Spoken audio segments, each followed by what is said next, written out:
በጣም በብዙ ለአንደበት በማይመች ኃጢአት ውስጥ እንኳን ሊገኙ ይችላሉ።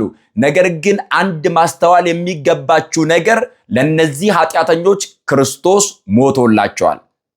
ለነዚህ ኃጢአተኞች ክርስቶስ ቅዱስ ሥጋውና ክቡር ደሙን አፍስሶላቸዋል። ክርስቶስ የሞተለትን አንተ ልትጠላው አትችልም። ክርስቶስ ደሙን ያፈሰሰለትን አንተ ምንም ልታደርገው አትችልም። ምክንያቱም እኛ ብንጠላው ክርስቶስ ይወደዋል፣ እንድንጠላ ደግሞ አልተፈቀደልንም፣ ክርስቲያን ጠላቱን የሚወድ ስለሆነ።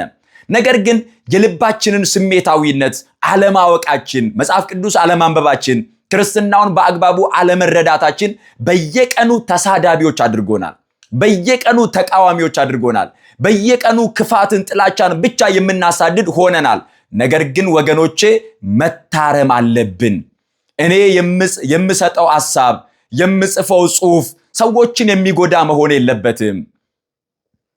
የሰዎችን ሕይወት የሚበጠብጥ መሆን የለበትም። ማንኛውንም ሰው ኃጢአተኞችን እግዚአብሔር የንስሐ ዕድሜ ሰጥቶ ይጠብቃቸዋል። እነርሱ ደግሞ የእግዚአብሔርን መንግስት በመውረስ ይቀድሟቸዋል ተብሎ ተጽፏል። ይቀድሟቸዋል ተብሎ ተጽፏል። ምክንያቱስ ሲባል አንድ ቀን ተጸጽተው ንስሐ ይገባሉ። አንድ ቀን ይመለሳሉ። አንድ ቀን አንብተው እንባቸውን አፍስሰው ከእግዚአብሔር ጋር ይታረቃሉ። ታውቃላችሁ፣ በጌታችን በኢየሱስ ክርስቶስ ቀኝ የተሰቀለው ወንበዴ ነበረ፣ ክፉ አድራጊ ነበረ፣ ከክፉ አድራጊዎችም አንዱ ነበረ። ነገር ግን በመጨረሻ ሰዓት ክርስቶስን እንደዚህ አለው፣ በመንግስት በመጣ ጊዜ አስበኝ ሲለው ክርስቶስ የዚያን ወንበዴ መመለስ፣ የዚያን ክፉ አድራጊ ንስሐ መግባቱን ተመለከተና ክርስቶስ ዛሬ ከኔ ጋር በገነት ትሆናለህ አለው። ስለዚህ ክርስቶስ የወደደውን፣ ክርስቶስ የሞተለትን፣ ክርስቶስ የሚቀበለውን፣ ክርስቶስ የንስሐ ዕድሜ ሰጥቶ የሚጠብቀውን፣ ክርስቶስ ዋጋ የከፈለለትን ሰው እኛ ገና ለገና ራሳችንን እንደ ጻድቃን፣ ራሳችንን እንደ ቅዱሳን፣ ራሳችንን እንደ ተሻሉ ሰዎች ቆጥረን ሰዎች የምንሳደብ፣ ሰዎች የምናስለቅስ፣ ሰዎች አንገት የምናስደፋ፣ የሰዎችን ሕይወት የምንበጠብጥ ከሆነ እንጠየቅበታለን። ሰው የዘራውን ከአንደበቱ የወጣውን ሁሉ ያንኑ ይለቅማል።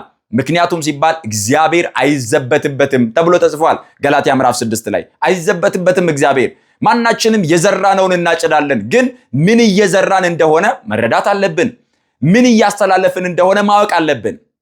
ስለዚህ ላለመሳደብ፣ ክርስትናችንን በተግባር ለመኖር የመጀመሪያው ነገር ለአንደበታችን ጠባቂ ማኖር፣ በትህትና መኖር፣ ራስን በመግዛት መመላለስ፣